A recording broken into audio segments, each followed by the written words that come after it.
ఇవాళ అన్ని టెక్నికల్ గా జరగాలంటే అలా జరిగే పరిస్థితి లేదు కదా. ఇప్పుడు రాజకీయంగా కూడా ఇన్ఫ్లుయెన్స్ ఉంది కూడా. ఆంధ్రప్రదేశ్ 16 మంది ప్లస్ వీళ్ళిద్దరు ఎంపీలు 18 మంది ఎంపీలు ఇన్ఫ్లుయెన్స్ డెఫినెట్ గా ఉపయోగపడుతుంది. గట్టిగా కాదంటే ఎంపీల్లో 10 మందిని లాగేస్తారండి బీజేపీ వాళ్ళు 5 రోజుల్లో. వణుకుతా బతుకుతున్నారు ఇవాళ అధికార ప్రతిపక్షాలు. డైరెక్ట్ దారినేమో చంద్రబాబు నాయుడు గారు, దొడ్డి దారినేమో జగన్మోహన్ రెడ్డి గారు. ఇక ఉత్తరాది సనాతన మనువాదిగా మారిపోయిన ఆయన సంగతి నేను చెప్పను, ఆయన ఎవరో మీకు తెలుసు. అందువల్ల ఇవాళ అంటే పోలవరం విషయంలో మాత్రం ఒక అడుగు ముందుకు వేస్తున్నట్టు కనపడినా సరే భయంకరమైన గాయం జరిగింది. నేను నిర్మలా సీతారామన్ గారితో మాట్లాడుతున్నప్పుడు గంటన్నర అపాయింట్మెంట్ ఇచ్చాము. నేను, నాగేశ్వరరావు గారు, డాక్టర్ సంతోష్ గారు అందరం ఉన్నాం. ఆవిడ మాట్లాడితే ఎందుకు ఇవ్వలేను అని మాట్లాడారు. అదేంటండి మీరు చట్టం సవరించారు. నేను ఆ రోజు బయటకు వచ్చి మాట్లాడిన వీడియోలు ఢిల్లీలో ఉన్నాయి. వారి ఇంటి ముందు కూడా మాట్లాడిన వీడియోలు ఉన్నాయి. 5 నిమిషాలు అపాయింట్మెంట్ ఇచ్చారు. ధన్యవాదాలు వారికి. దేశ ఆర్థిక శాఖ మంత్రినిగా అండ్ థ్యాంక్స్ బెనో విశ్వం గారు కూడా మమ్మల్ని తీసుకెళ్ళిన వాళ్ళు కూడా ఎంపీ గారు కూడా వచ్చారు. అందుకని కేంద్రం నుంచి ఇవ్వాల్సిన హామీలు ఇవన్నీ పక్కన పెడితే రావాల్సిన అందుకని ఇది రాష్ట్ర ప్రభుత్వం ప్రజలకు ఇచ్చిన హామీలు మాట ఏంటి? అది కూడా వస్తున్నానండి. తర్వాత రామాయపట్నం పోర్టుని గాలికి ఎక్కించి జగన్మోహన్ రెడ్డి గారు చేసిన మీడియం పోర్టు విషయాన్ని వాళ్ళకి దాని మీద విమర్శించి ఇప్పుడు కేంద్రం నుంచి తీసుకురాలేదు. కడప ఉక్కు ఫ్యాక్టరీని కేంద్రం నుంచి రావాల్సిన కడప ఉక్కు ఫ్యాక్టరీని గాల్లో పెట్టి ఆ మార్వాడి గారి ఉక్కు ఫ్యాక్టరీ కోసం ప్రాణం అర్పిస్తున్నారు. విశాఖ ఉక్కు కర్మాగారం కోసం మనం మాట్లాడుకుందాం. ఎంత దుర్మార్గంగా వీళ్ళు ఉన్నారు అందరూ కూడా. సరే, రాష్ట్ర ప్రభుత్వ హామీల్లోనండి ఇవాళ నిరుద్యోగ భృతి గాలికి ఎగిరిపోయింది. అలాగే సరే, అందులో ఆమోదం చేసింది ఏంటంటే ఫస్ట్ రోజు చాలా పాజిటివ్ లుక్తో 3,000 నుంచి 4,000 చేసేయటమే కాకుండా జగన్మోహన్ రెడ్డి గారి హయాంలో ఆయన పాలనలో ఉన్న దానికి కూడా 3 నెలలు తీసుకొచ్చి 3,000 రూపాయలు ఎక్స్ట్రా వెయ్యి అలా ఇవ్వాల్సిన పని లేదు. అసలే అప్పుల్లో ఉన్న రాష్ట్రం. అప్పుడు ఆల్రెడీ అకౌంట్లో కొన్ని డబ్బులు ఉన్నాయి. ఆ ఎలక్షన్ కమిషన్ ఆపేసింది ఇవ్వకుండా. తొలి ఏడాది అమ్మఒడి ఇవ్వలేదు, రైతు భరోసా ఇవ్వలేదు. నేను మాట్లాడుతున్నానండి, అది కాదు ముందర ఇది మాట్లాడిన తర్వాత ఇప్పుడు ఒక విషయం ఏదైతే అది ఇచ్చిన తర్వాత వెంటనే బస్సు విషయం లేట్ చేశారు. తొలేడు ఫస్ట్ కూడా నేను చెప్తాను 2014 ఏం జరిగింది, 19 జగన్మోహన్ రెడ్డి గారు వచ్చింది ఏంది వెంటనే ఇమ్మీడియట్గా ఇవ్వడం జరగలేదు ఏది కూడా. నేను మీకు ఆధారాలు కావాలంటే మొత్తం ఇస్తాను, మీకు వివరాలన్నీ డేట్లతో సహా ఉంటాయి. అందువలన మనం 4 ఏళ్ళు ఆఖరిలో నెరవేర్చారంట్లా. ఖచ్చితంగా ఇప్పుడు రేవంత్ రెడ్డి గారు ఉన్నారు. డిసెంబర్ 7వ తారీఖున అధికారంలోకి వచ్చారు. డిసెంబర్ 10వ తారీఖు మధ్యాహ్నం 11 గంటలకల్లా 1 గంటకల్లా బస్సులు ఫ్రీ మొదలు పెట్టారు. కొన్ని మిగతా పెన్షన్ అయి చేయలేదు. ఇంతవరకు 3 ఏళ్ళు అవుతుంది, 2.5 ఏళ్ళు అవుతుంది. అదే ఆంధ్రప్రదేశ్లో తీసుకొస్తే ఇవాళ అమ్మకు 100 అని స్కీమ్ పెట్టారు. అది మొదటి సంవత్సరం పక్కన పెట్టి లాస్ట్లో తీసుకొచ్చి దానికి సరే ఎంతమంది ఉన్నా ఇస్తున్నా ఉన్నారు. అందరూ రామానాయుడు గారిని, మా పాలకొల్లు ఎమ్మెల్యే గారిని 18, 13 అని ట్రోల్ చేస్తే ఆయన మొత్తం మా ఊరు వెళ్తే అంతా పోస్టర్లే, అమ్మ మొత్తం ఇస్తున్నామని ఆ ముస్లిం ఫ్యామిలీ బొమ్మ పెట్టి. కానీ 4గురికి ఇచ్చినప్పుడు ఇంతకుముందు ఒక్కళ్ళకి ఇచ్చేవారు. 4గురికి ఇచ్చినప్పుడు రాష్ట్రంలో ఇచ్చే జనాభా ఎంత పెరగాలి? ఎందుకు కన్ఫర్మ్ అయిపోయింది? మీకు ఇచ్చారు నో డౌట్, అంటే మనం ఇచ్చాం ఇచ్చేతో. అంటే అనర్హులు కొంతమంది వేరుంటే అనర్హులు అంతమంది అయిపోయారండి. దాదాపు 80 లక్షల మంది పిల్లలు ఉంటే 65 లక్షల మందికి ఇచ్చారని. అవును ఇంతకుముందు మేము తర్వాత తగ్గించిన 63 లక్షలు పెంచామన్నారు. సరే, పాజిటివ్ బండి నడుస్తూ ఉంది. ఇక ఇంకొక ముఖ్యమైన ఏంటంటే గ్యాస్ ఒకటి ఇచ్చిందండి.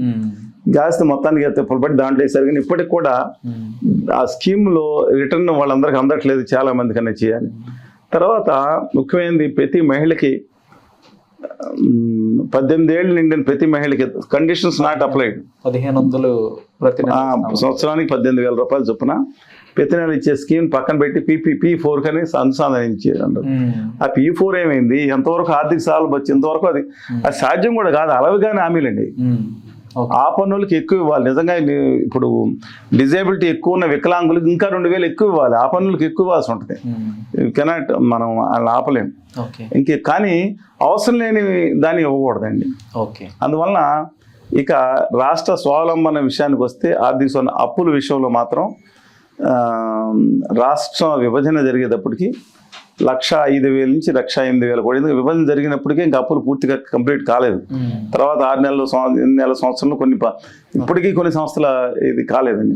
అందుకని అప్రాక్సిమేట్గా వేసుకోవాల్సిందే మనం. 1,05,000 నుంచి 1,08,000 కోట్లు బేసిక్ అప్పులు ఉన్నాయి. గ్యారంటీలు అన్ని కలుపుకుంటే 1,52,000 నుంచి 1,80,000. ఏంటి ఇంత అంబిగ్యూటీ ఉంది. ఓకే, ఉంది. అదే చంద్రబాబు నాయుడు గారి హయాంలో మొదటి దాంట్లో దాదాపు 2,50,000 కోట్ల రూపాయల వరకు అప్పులు చేశారని. ఓకే, ఓన్లీ ఆయన 5 ఏళ్ల పాలన, ఆయన 5 ఏళ్ల పాలనలో 2 లక్షల కోట్లు, 2 లక్షలు అంటే హామీలు కాదు, గ్యారంటీలు అన్ని కలిపి ఆయన చేసిన దాంట్లో దాదాపు 2,50,000 2,50,000 కోట్లు ఇతరులకు వచ్చే హామీలు అన్ని కలిపి. ఆ తర్వాత 2014 నుంచి అంటే దాంట్లో కొంత విభజన తర్వాత యాడ్ అయింది. అంటే 8 నెలలు 9 నెలలు కమిటీలు వేసి యాడ్ చేశారు కదా కొంత. ఏదైనా అది పరిస్థితి. ఇక జగన్మోహన్ రెడ్డి గారి హయాంలో 15 లక్షల కోట్లు అంటే ఒకళ్ళు మాట్లాడుతూ ఉన్నారు, ఆ పార్టీ అధికార ప్రతినిధి, ఎందుకంటే ఇలా మాట్లాడతారన్న, is not in the party now, ఒక పదవిలో ఉన్నారు. Basically is a good person. ఆ తర్వాత అలా సరే నేను ఎందుకు చెప్పడం కానీ ఏదో అలా జనాలకు అలాగే చెప్పారు. తర్వాత శ్వేతపత్రం ఇష్యూ చేశారు. దాని ప్రకారం అంటే కాగ్ రిపోర్ట్ వేరు, కాగ్ రిపోర్ట్లో వేరే ఉంది. శ్వేతపత్రం అఫీషియల్గా శ్వేతపత్రం ప్రభుత్వం రిలీజ్ చేసిన శాసనసభలు అంటే తీసుకున్న 9,74,000 కోట్ల రూపాయలు ఇంక్లూడింగ్ అంటే హామీలు, గ్యారంటీలు, ఇతర బారోయింగ్స్కి ఇచ్చిన అన్ని కలుపుకుని 9,74,000 కోట్లు అని చెప్పారు. అది తీసేసుకుని చూసిన దాదాపు 7,12,000 నుంచి 7,50,000 కోట్లు అని అక్కడ ఉజ్జాయింపుగా.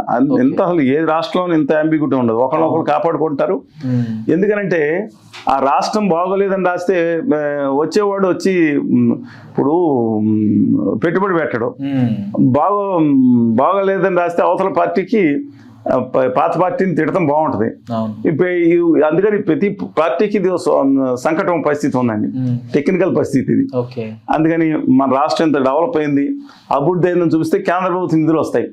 గత 5 సంవత్సరాల్లో అభివృద్ధి అవ్వలేదంటే మీకు వచ్చే నిధులు ఆగిపోతాయి కొన్ని చోట్ల ముందు స్టెప్లు. అందుకని క్రితం ప్రభుత్వం చేసిన మంచి వాటిని కూడా ఒప్పుకోవాలి, కొంచెం చూపించుకోవాల్సిన అవసరం ఉంది, ప్రతి ప్రభుత్వానికి కూడా అవసరం.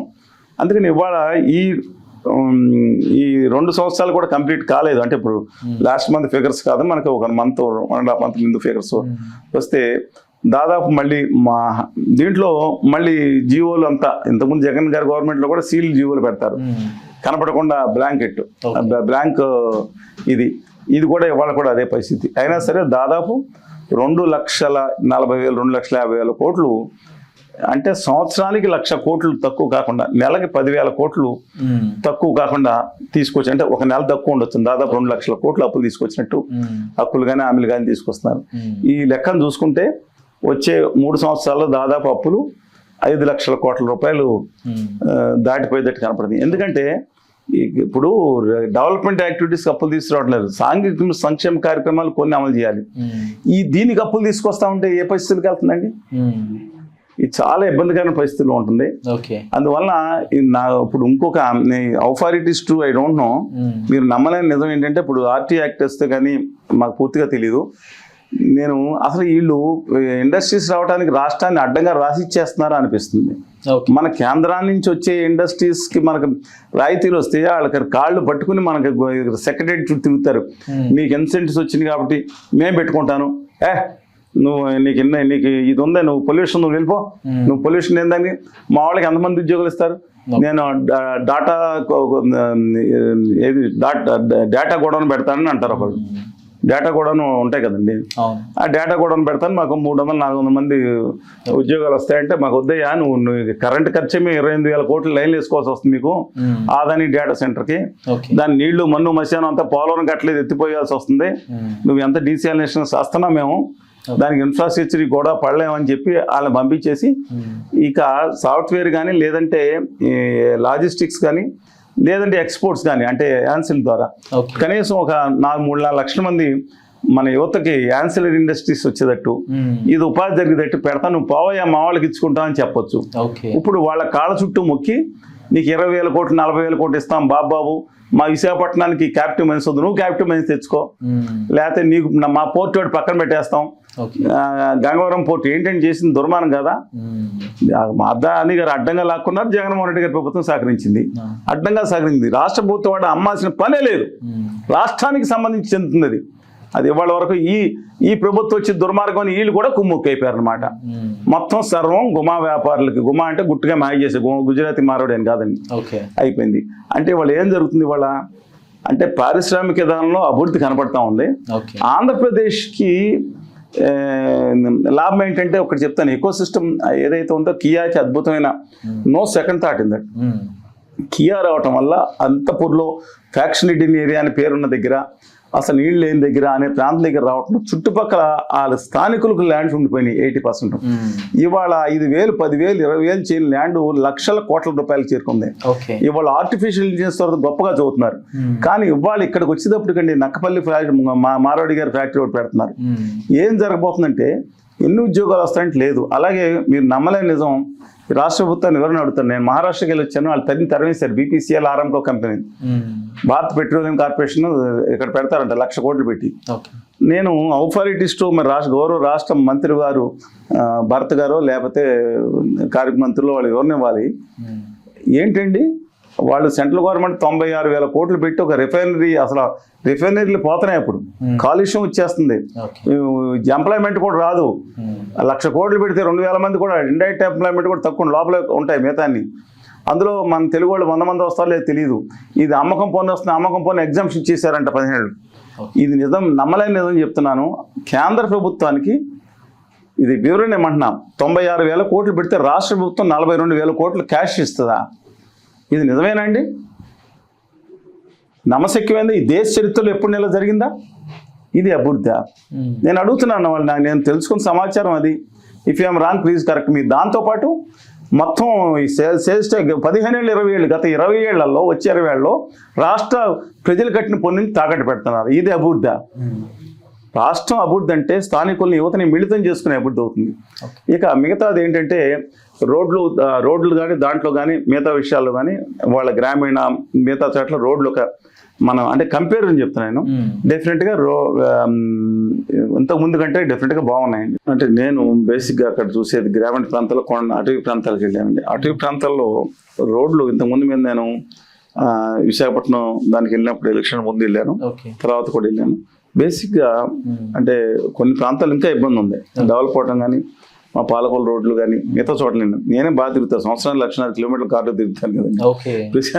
మిగతా వాళ్ళు అంటే ఇప్పుడు తగ్గింది అనుకోండి, అంతకు ముందు 1,00,000 తిరిగాను, ఇప్పుడు అందుకే అంతా కారే 99%. అందువల్ల apart from that public response కానీ మిగతా కానీ చూసుకున్నా, లేదంటే గ్రామీణ ప్రాంతాల రోడ్లకు పెయింట్ నిధులు అంటే కింద నుంచి రావచ్చు, కొంత ఏదైనా రావచ్చు. అంటే స్టార్ట్ స్పాన్ మనం 1 year 2 months లో పెరిగింది.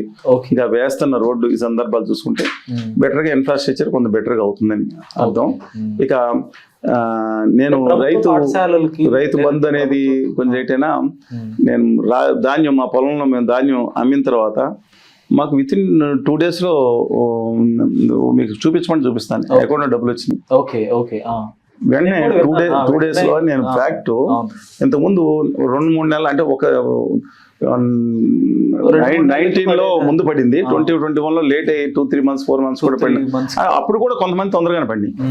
అంటే బై అండ్ లార్జ్ అని చెప్తున్నాను. ఇప్పుడు కూడా కొంతమంది కాల్సి పడవచ్చు. ఇన్ఫ్రాస్ట్రక్చర్ బెటర్ గా ఉంది గత ప్రభుత్వం కంటే అంటున్నారు. ప్రభుత్వం బ్రహ్మాండంగా మేలైపోయిందని నేను ఎలా చెప్తాను కానండి, డెఫినెట్ గా ఇన్ఫ్రాస్ట్రక్చర్ ఒకటి బెటర్ అయింది. ప్రభుత్వ పాఠశాలలు, తర్వాత ప్రభుత్వ నాడు నేడు ప్రోగ్రామ్ ఎక్కడ పడితే అక్కడ అంటే కొన్ని చోట్ల మిగతా ఆగిపోయిందండి.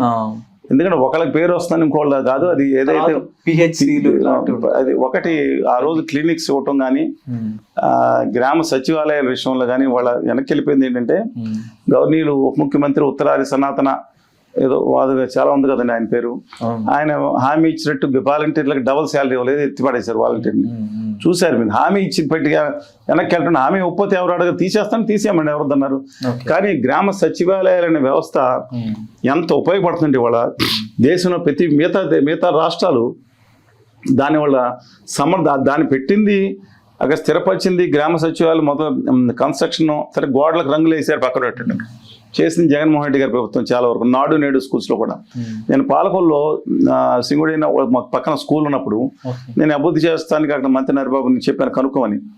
నేనే మా మదర్ పేరు మీద ఇద్దామని చెప్పి డబ్బులు ఇద్దామని చెప్పి పెడితే నాడు నేడులో అది అప్రూవ్ అయిపోయింది సార్, నేను నిధులు అక్కర్లేదని చెప్పారు. ఇది ఫ్యాక్ట్ అది. అలాగే గవర్నమెంట్ హాస్పిటల్స్ విషయంలో మేము ఇది దీని ఏమంటారు డయాలసిస్ సెంటర్ పెడతానని ఆ పాలకొల్లు హాస్పిటల్ సూపరింటెండెంట్ గారికి లెటర్ ఇచ్చాను. వచ్చే 2-3 సంవత్సరాలు మెయింటెనెన్స్ కూడా నాదే, నెఫ్రాలజీ ఒకటి ముంబైలో ఉంటే వాళ్ళని సహకారంతో నేను చేస్తానని చెప్పాను. కానీ వెంటనే గవర్నమెంట్ హాస్పిటల్ వచ్చేసిన అవసరం లేదని అది ప్రతిపాదన పక్కన పెట్టారు. పక్కన పెట్టి వాటర్ ప్లాంట్స్ పెట్టమన్నారు, పెట్టాను గవర్నమెంట్ హాస్పిటల్లో. నేను ఇప్పుడు నడిచేది కూడా మాయనండి, అది చెప్తున్నాను ఫ్రీగా, ఒక చోట కదా. మెడికల్ రంగంలో అద్భుతమే జరిగింది. కేసీఆర్ గారు అద్భుతం చేసినట్టు 17 ప్రభుత్వ కళాశాలలో అందులో 5-6 మొదలవటం. రాజమండ్రి మీరు చూడండి, నేను చెప్తాను. మా పాలకొల్లు ప్రభుత్వ హాస్పిటల్ ప్రభుత్వ కాలేజీ అక్కడ జనరల్ హాస్పిటల్ కలకన్నాము మేము, కలది. అలాంటిది అది సాధ్యమై అంటే అది ఆగిపోయింది. ఇప్పుడు వేరే సంగతి. ఒక పాజిటివ్గా తీసుకెళ్ళటాన్ని ఆ రోజు జరిగింది. దాన్ని ఇంకా ముందుకు తీసుకెళ్లే విషయంలో ఈ ప్రభుత్వం వెనకబడింది. అంటే నిజంగా ఎక్కడో ఊళ్ళో సంబంధం లేని దగ్గర కాలేజీల దగ్గర పెట్టారో, 2-3 కాలేజీలు ప్రభుత్వానికి ఇచ్చాం అండ్ ప్రైవేట్కి ఇచ్చామంటే అర్థం ఉంది. కట్టేసిన కాలేజీలు ఇవ్వటంలో విషయంలో మాత్రం ఇప్పుడు పులివెందులో కాలేజీలు అయిపోయింది, పిడుగురాల్లో కొంత అవుతుందా ఉంది. ఈ సందర్భంలో వాడిని కంప్లీట్ చేసి రాష్ట్ర ప్రభుత్వం నడపాల్సిన బాధ్యతలను విస్మరించుకుని పారిపోవటం అనేది అబ్సల్యూట్లీ ఒకళ్ళ పేరు ఎవరి పేరు వస్తే చంద్రబాబు నాయుడు గారు హైటెక్ సిటీ నిర్మించి ఎంతో దాన్ని ముందుకు తీసుకెళ్లారు, రాజశేఖర్ గారు ముందుకు తీసుకెళ్లారు. చంద్రబాబు పేరు వచ్చింది, రాజశేఖర్ గారు కూడా పేరు వచ్చింది, ఏం తప్పు ఉంది? జగన్మోహన్ రెడ్డి గారు కూడా అదే తప్పని చేశారు. ఒకరిని నిరక్షణ ఒక కక్ష అది మొదలు పెడితే ఆయన పెంచి పేరు వస్తుంది. ఈయన రీతిలో ఆయన చేసుకోవాలి అమరావతిని. ఆ కక్షాదింపుగా ఎందుకంటే అందువలన వీళ్ళు అవతరాలకు పేరు వస్తుందని కొంత మీదనే అది ఆపటం అనేది. రెండోది ప్రైమరీ హెల్త్ కేంద్రాలు కానీ క్లినిక్స్ కానీ, క్లినిక్స్ కూడా అనేక గ్రామాల్లో చాలా ఎక్సలెంట్ ఉపయోగం జరిగింది క్రితంసారి. దాన్ని ఇప్పుడు కంటిన్యూ చేస్తున్నారు, కంటిన్యూ చేస్తున్నారు. కాకపోతే అప్పుడు డ్రగ్స్ షార్టేజ్ కొన్ని చోట్ల అన్నీ చెప్పలేను. ఇప్పుడు కొంచెం డ్రగ్స్ అంటే అక్కడ మందుల సరఫరా కొంచెం మెరుగుపడింది. మొన్న 3 నెలల నుంచి కొంత షార్టేజ్ రావచ్చు టెంపరీ, బట్ ఆ డెవలప్మెంట్ని ఇంకా ముందుకు తీసుకెళ్తా కొనసాగిస్తున్నారు అనుకోండి. ఇక రైతులు మిగతా దాంట్లో ఏదైతే నీటిపారుదల విషయాలు ఉన్నాయో దాని మీద కాన్సన్ట్రేషన్ అందరినీ దాంట్లో ఇప్పుడు బీజేపీ నేతలు కూడా తగులుకున్నట్టున్నారు, బాగానే ఉంటుంది. వాళ్ళకి కూడా 3 పూలు 6 కాయలుగా ఉంటుంది. కాంట్రాక్ట్లు చాలా బాగున్నట్టున్నాయి మన. అందుకని మిగతా నేతలందరికీ అందుకని కొంచెం బండి నడుస్తూ ఉంటుంది. బట్ వెయిట్ చేసి చూడాలి దీంట్లో ఏం జరుగుతుంది అనేది. మిగతా విషయాలు మాత్రం అంటే హామీల విషయంలో వీళ్ళు 85% అంటున్నారు కానీ 60-70% హామీలు అమలైంది. సరే వెనక ముందు అనే డిఫరెంట్ ఇష్యూ అండి. కొంత లోపాలు ఉంటాయి, ప్రతి చోట లోపాలు ఉంటాయి, ఐఎమ్ నాట్ డినైయింగ్ దట్. కానీ కేంద్రం నుంచి సాధించుకున్న హామీల విషయంలో ప్రచారం 100 కనపడుతుంటే అక్కడ మాత్రం 20 లేవు. ప్రచారం మాత్రం విభత్సంగా చాలా బ్రహ్మాండంగా ఉంది. కేంద్రం మద్దతు లేకపోతే వాళ్ళు బొందులాగా వేస్తారు. కేంద్రం మద్దతు రాలేదంటారు, వాళ్ళు ఎందుకు ఊరుకుంటారు? 4 కేసులో ఆ స్కిల్ డెవలప్మెంట్ కేసు తీసి పైన పెడతారు. ఎందుకు వచ్చిన కూడా అని ఇలా పెస్తూ నడుస్తుంది. కానీ ప్రతిపక్ష పార్టీలు చూస్తే నిర్మాణాత్మక విమర్శలు చేయడంలో ఫెయిల్ అవుతున్నాయి. ఆయన అద్భుతంగా వస్తున్నారు, లాస్ట్లో మళ్ళీ ఏదో మాట్లాడతారు. ఇవాళ ఒక ప్రతిపక్షం అనేది ఏళ్ళకే ఆయనకి ప్రధాన ప్రతిపక్ష నేత. ఎందుకంటానంటే వీళ్ళు సర్టిఫికేట్ ఇవ్వాల్సిన అవసరం లేదు. 39.37% ఓటింగ్ వచ్చింది. ఎవరు ఇచ్చినా ఇవ్వకపోయినా ప్రధాన ప్రతిపక్ష నేత ప్రజల దృష్టిలో. అందువలన ఒక బలమైన ప్రతిపక్షం నిర్మాణాత్మకంగా ఉండటం ఆ పార్టీ బాగుపడిందో తర్వాత సంగతి అండి. రాష్ట్రానికి అవసరం మేము కోరుకునేది. ఏదో దిస్ సైడ్ ఆ రోజు కూడా తెలిసిన ఎవరైనా సరే. అందువలన వాళ్ళు నిర్మాణాత్మకంగా గట్టిగా రప్పాలు తగ్గించుకుని నిర్మాణాత్మకంగా ప్రశ్నించడం, కొన్ని విషయాలు ప్రశ్నిస్తున్నారు. ఇప్పుడు అమరావతి విషయంలో ఖర్చు ఎందుకు ఎక్కువ అవుతుంది, నువ్వు 1,00,000 ఎకరాలు అంటున్నావు, 2 లక్షల ఎకరాలు అంటున్నావు, ఎందుకు? అది ఖచ్చితంగా ప్రభుత్వం వైట్ పేపర్ ప్రకటించి సమాధానం చెప్పాల్సింది. అక్కడ దాకా వచ్చి ఈయనేమో మావి జగనం ఇంకోటి డైవర్షన్ పాలిటిక్స్ ఇది. దానివల్ల ఇష్యూ మొత్తం డైవర్ట్ అవటం తన మిగతా వాళ్ళు. అందుకని ఈ విషయంలో మాత్రం ప్రభుత్వం అంటే సవరించుకుని వెళ్ళాల్సి ఉంది. ఇంకా time 2 years maybe not too early, is maybe early అలేమో not too early, it's right optimum time to discuss. Let us wait and see. ఇంకొక సంవత్సరం ఆగితే, సగం అయితే 2.5 నెలలు అయితే అప్పుడు వాళ్ళకి ఎన్ని % మార్కులు ఏంటో మీరు వేస్తే పరీక్షలు వేయొచ్చండి. ఏదైనా ఇది ఒక కీలకమైన సంవత్సరంగా ఉండబోతుంది వచ్చే ఎన్నికలకి. ఈ సంవత్సరం ఎస్ యూర్ రైట్. ఎందుకంటే లాస్ట్ 2 years, లాస్ట్ 1 year అయితే ఎన్నికల సంవత్సరం అంటాం మనం.